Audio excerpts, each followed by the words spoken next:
Hey, what is going on, truth lovers? And welcome back to potentially what's getting close to the end game sooner or later. We are getting close to episode 90. Will we reach 100? I'm hoping not, but not because I don't like this game. But damn, these text-based games get so drawn out, man. Um, okay. Obtain the small box in question and bring it back here for further examination. Nice. What was in the box? Was it meant to be the disc? Zeke, what are you doing? Oh, yo, this is an intense standoff. Go on, chaps. Did you get it already? Nice. We should have a report within half an hour. I think that we should recess for a short while until the evidence is brought forth. Man, so many breaks. There was a massive break to get that fake Eggs Benedict guy, and now this? To be hoodwinked by such a farce. Disappointing. I beg your pardon, Zeke. This is nothing but a smokescreen, a Nipponese specialty, it would seem. What are you trying to say? My learned friend has persisted with the same line of reasoning from the very beginning. That this witness's intent was to steal an article belonging to Mr. McGilded from the pawnbrokery. Okay, he's not drinking wine, so potentially it's not too bad. Yet common sense tells us that none of the articles have value enough to be worth stealing in the first place. Are you trying to say that everyone only pawns their tat? Exactly! It would be beyond absurd to break into a place for the purpose of stealing such commonplace property. Oh no, I spoke too damn soon!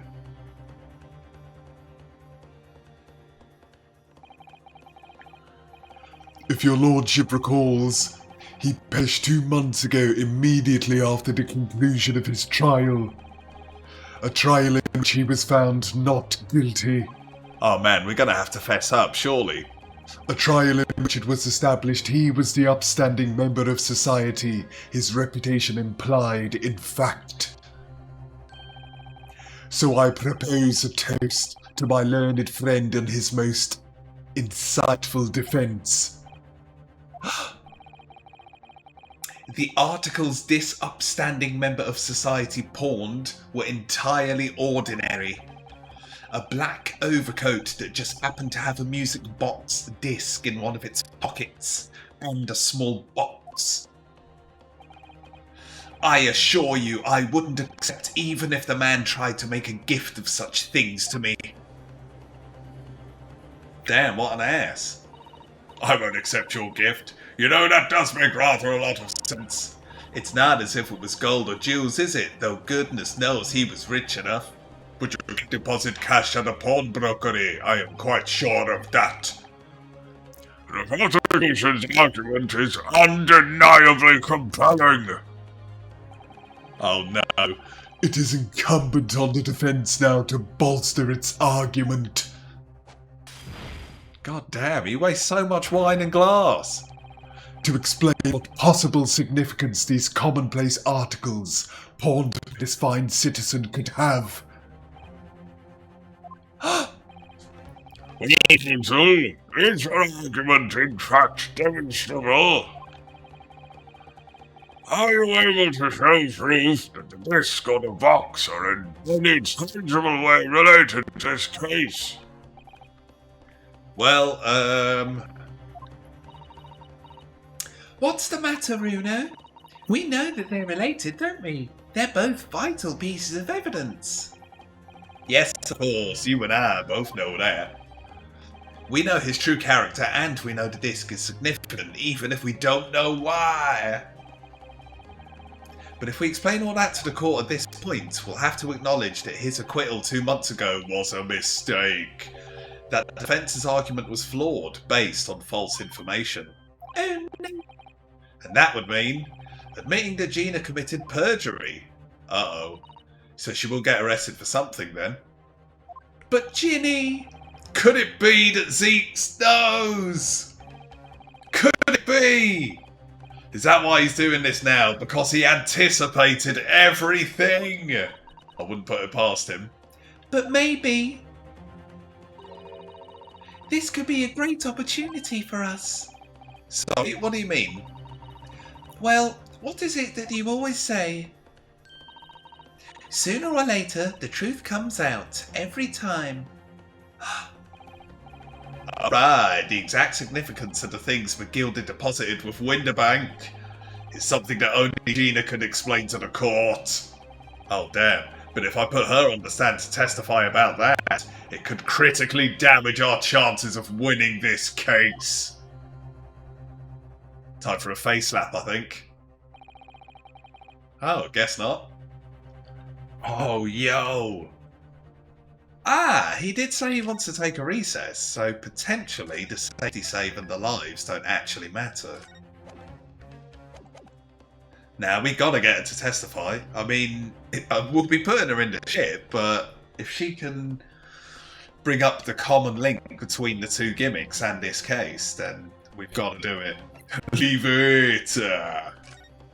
Get it done. Do the right thing. My lord, the defense would like to make a proposal. Oh, what proposal, counsel? While the court awaits the arrival of McGildy's small box, I would like to call the defendant to the witness stand. The defendant? To what end? It's to do with the various articles deposited at the pawnbrokers, my lord. She has information relating to them. I believe it would be beneficial for the court to hear what she has to say. Oh, he's demanding it.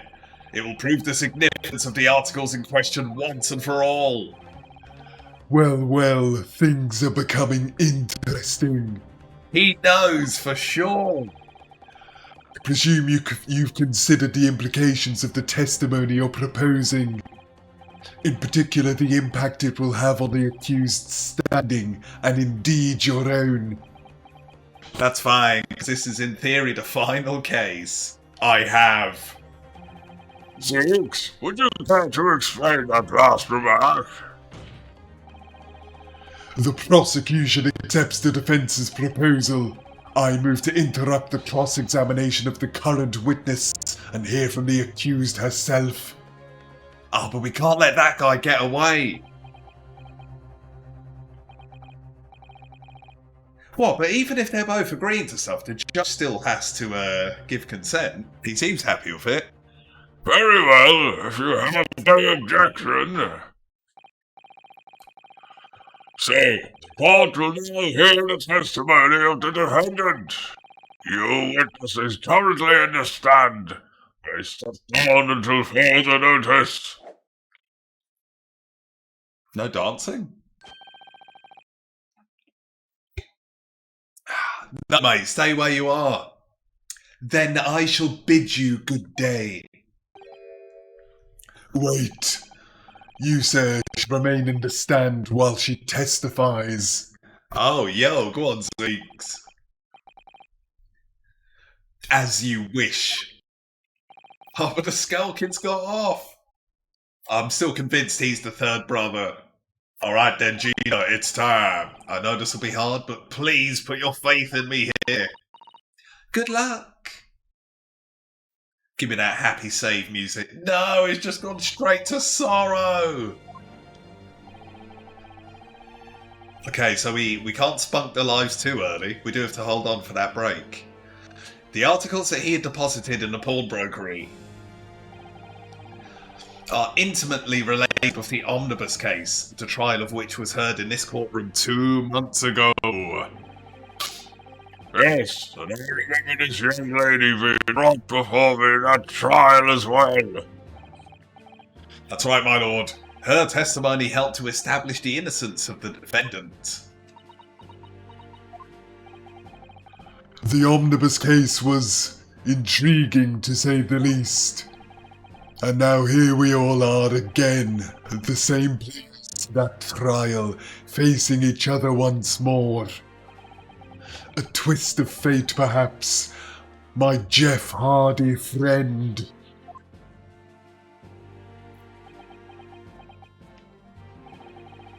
Allow me to recap the events of 2 months ago. Right, and just in case he says the wrong thing, let's quickly refresh the mind with Sato's final gift. Okay. Found dead same day.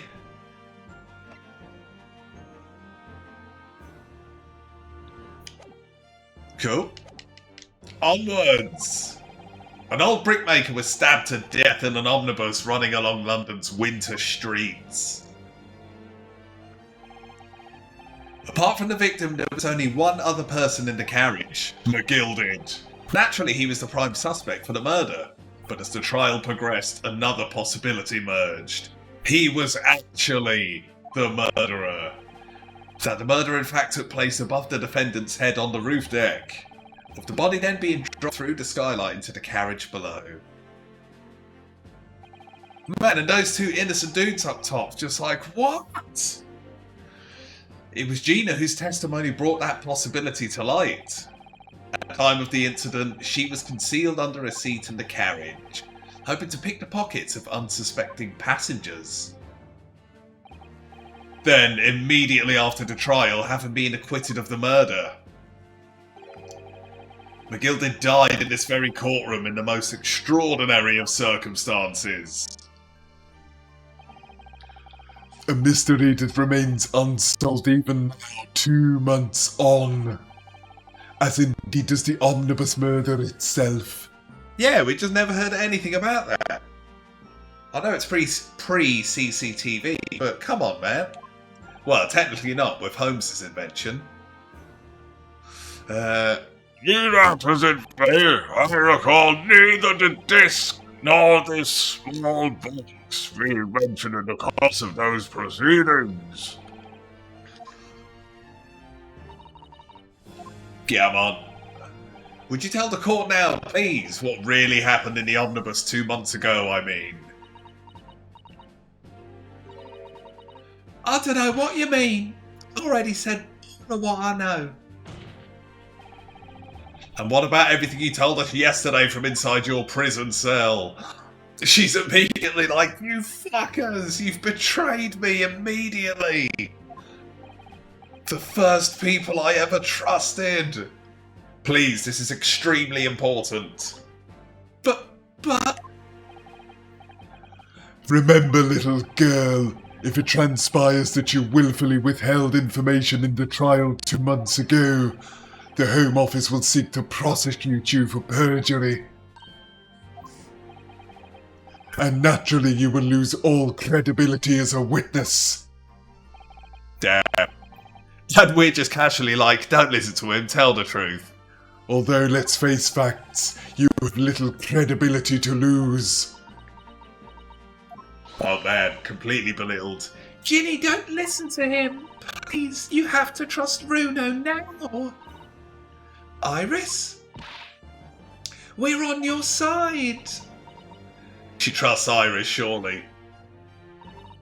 But does she trust the system? Alright then, I'll talk. It's the right choice, Gina. Well, it would seem that my learned friend is hell-bent on bringing the entire courtroom down about his ears. So be it. I must confess that I'm struggling to understand what on earth is happening here. However, it would appear that McGilded's pawned articles and that extraordinary case of the omnibus are the secret of which we have been hitherto unaware. Surely we're going to find out who actually killed McGilded in this case, no? Seems like everything's coming out. So, you will now give your testimony before the court about the event of 2 months ago. You will reveal the truth, or what it is sorely lacking in your original statements. This is it then. Everything's going to come out. Like Van Zink said, this could bring the whole courtroom down about my ears, but as a lawyer, I'm prepared to take that risk. Alright. We are paving a highway to the danger zone. Let's do it. The real truth of the omnibus case. Truth is, that Brickmaker Cove was in the cabin of the omnibus the whole time. When the Irishman dragged me out from under the seat, I saw that disc on the floor. Oh, yo, did that guy originally have the disc? All of a sudden, I heard a scream from over my head, and that pair on the roof deck went off to call the Slops. Well, I assume Slops is cops. I've never heard that before. That's when he slipped the drive some tin to do a run to the pawn shop roundabout. He threatened me not to snitch, not to say nothing to no one about what I'd seen or heard. I also wonder if there's a chance that he could have faked his death somehow with the fire. But I'm guessing not.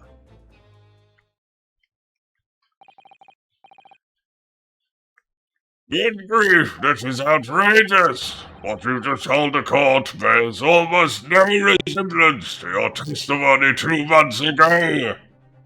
Yeah, that's a bad promo to cut in front of a judge, man. As you say, my lord.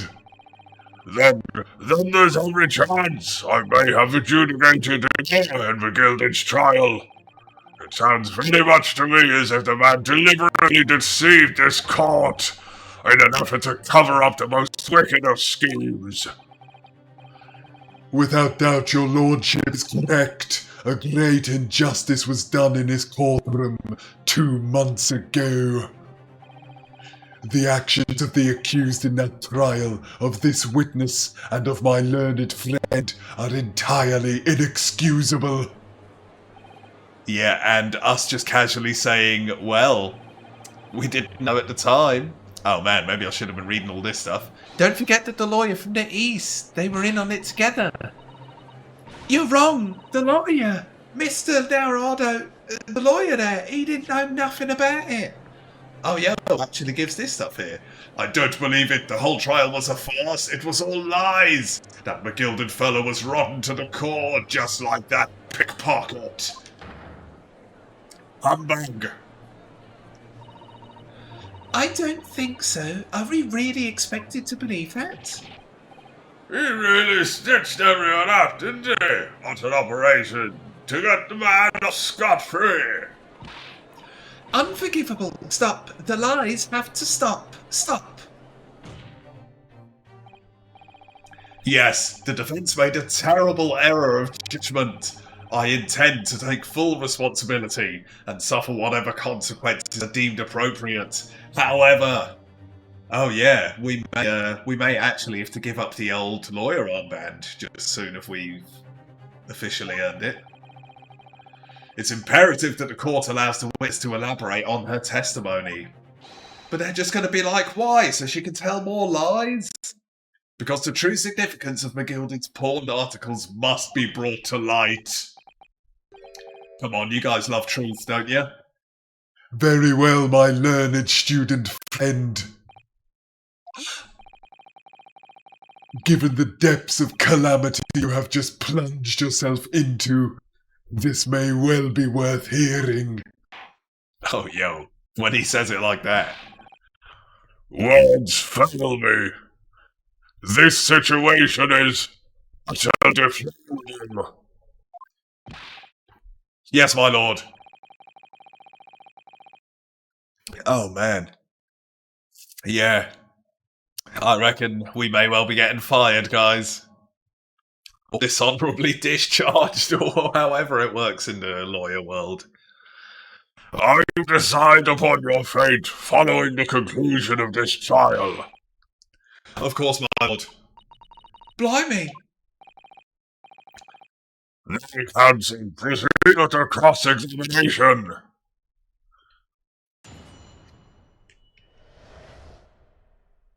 Okay. Whew, where on earth are we going to start? We're probably just going to have to press everything. Hopefully this isn't actually too hard because, you know, it seems like she genuinely wants to tell the truth. So hopefully it's not like literally everyone else we've had to cross-examine, where it's just trying to get blood from a stone, even when you're waving evidence in their face. They're just like, prove it, come on, prove it more. Oh no, 3 lives? Hold it, tell me more. And you were hiding in the cabin at the time as well, weren't you? If I remember rightly, in the storage compartment underneath one of the seats. Yeah, that's right. It's pitch black under there, so you can't see nothing at all. Oh yeah, and that weird dude's still next to her. Now, in your testimony 2 months ago, I feel certain that you claimed he was the sole passenger, did you not? False testimony, my lord. That's what he told me I had to say. But it's important you tell us the truth now. Were they both acquaintances? I don't know, but I did hear them talking a lot. What were they talking about? Well, I couldn't hear too well, but if I had to say, I think it was about money or something. They kept talking about buying and not buying. Perhaps business dealings of some kind. Well, anyway, they got louder and louder. It started to sound like a proper fight. I was pretty scared by then. I hardly dared to breathe. And then all of a sudden, I heard a noise like someone keeling over on the floor. It was becoming loud and all. I believe you let out an involuntary scream. Yeah, that's what gave me away. Yep, makes sense. Okay, let's quick mash through here. Yeah, I'm on. Stop talking about slops, I'm hungry as it is. Okay, back we go. Hold it now. Was the disc you saw this disc? Yeah, I reckon it probably was. It was right next to the cove lying on the floor. Could this disc belong to the victim, perhaps? I don't know, but he picked it up pretty smartish, and then he sat the cove with the knife in his belly up on the seat. What did he say to you at that time? He told me not to say a word about what I'd seen or heard to no one. About the disc and all. Damn, did he give her like £100 or something? I was dead scared. The way he was looking at me, I thought, if I didn't go along with it, I'd get stuck with that knife too. Then he started asking me a lot of questions. Like what my name was, where I lived and that. He asked about me being a diver too. But after a while, what had happened in the carriage was noticed. Yeah, that's right. First there was a kind of rapping noise. Is that the guy's just pounding on the ceiling? Okay. There were 2 gentlemen occupying the seats on the roof deck, I believe. Oh, I wonder if it was that Bruce Fairplay guy who killed McGilded, because he owed like 10 grand or something nuts, right? That's right. Yeah, that guy. I wouldn't have thought the hat guy had anything to do with it, but that moving hat gimmick was weird. They must have looked down through the skylight and noticed the cove with his knife in his gut. When they screamed, the driver pulled up the horses and McGilded got out of sight. Other side, where? Back under the seat where I started off. Once the carriage came to an halt, the 2 coves from the roof ran off to fetch the stops. If they immediately left to fetch the police, it would appear they were entirely unrelated to the incident. Yeah, it could be a cover-up, though. So that left McGilded, the driver, and you still at the scene. Yeah, only the driver didn't know I was there because I was under the seat. I heard the cabin door open and a voice from inside.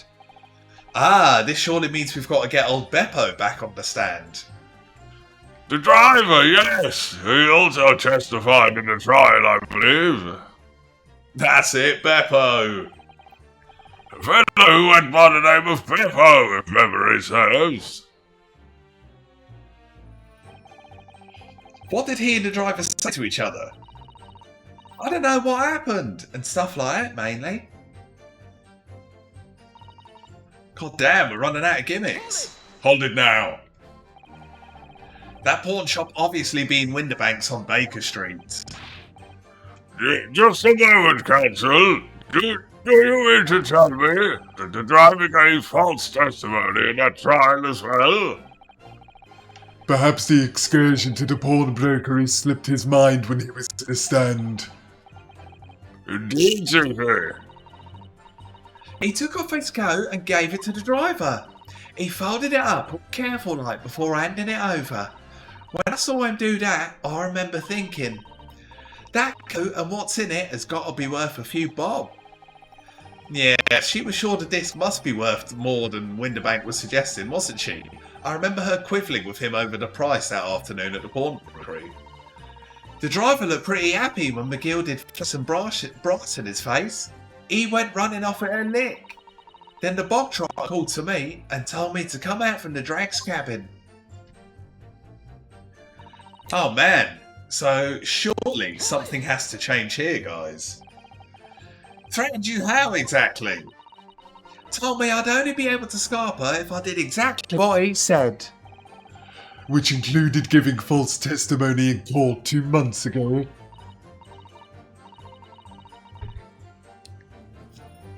Yeah, that's it. And there was one other thing he said. Which was? He told me I'd have to hang on to the ticket from the pawn shop and make sure not to lose it. Ticket? Well, I never. Said that if he didn't show up to get the ticket off me before 2 months passed, I had to go to the pawn shop and pay the money to keep it in loan, to stop it from being forfeited. He left me with some brass to pay for it. But really, why on earth would he have done such a thing? Depositing his own kind of pawnbroker before the arrival of the police? It makes no sense at all. There would seem to be only one logical explanation, my lord. What McGilded had to drive a deposit at Winterbanks was something he didn't want the police to see. Something very important that he needed to hide at all costs. Anyway, after that he let me go, so I left it before the coppers showed up. Damn it! Well done, Gina. It can't have been easy to tell the truth like that. She's really put her faith in you, Bruno. Yes, and to thank her, she'll have to face a charge of perjury once this trial's over. So I need to use the time we have now to get as much info out of her as possible. A gun? It's time to really go for it. Press her on every statement. I suppose I should. Oh, and another thing. What's that? What are they doing? Take a look at those two. Isn't it strange that they've been whispering to each other this entire time? Yes, that is strange. Looks like they're having a secret discussion about something. I'm not sure I'm completely comfortable with that. I wonder if there's anything I can do about it. Right guys, it is time to end, but what we're going to do is quickly repress everything. We should get the quick mashes, so it should only take, I'd say, 2 minutes at a guess. But in theory, they might actually whisper something. Come on then.